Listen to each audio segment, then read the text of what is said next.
And we're back to learning Inkscape, and this time I'm going to show you how to equalize an image. This function isn't perfect, but we can use it, for example, to save underexposed images. Sometimes it works, creates good results, but sometimes it also doesn't. Let me show you this on 3 examples. I'll apply the effect under extensions, raster and equalize to the right copy, and you can see what it does. So this one would be a little bit overexposed when I equalize it, but it's not that bad. One in the center, it works best in this example.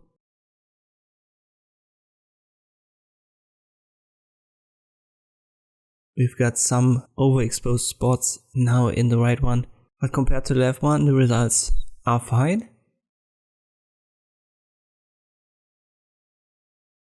When you've got an image that's already well exposed, so let me use this one at the bottom, and you apply this equalize effect, it doesn't work at all.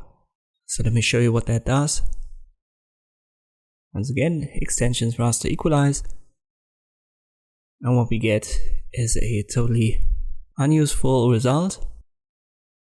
So this is a very easy one-click effect, but it depends very much on the example that you use or the original image that you use, if the results are any good or not.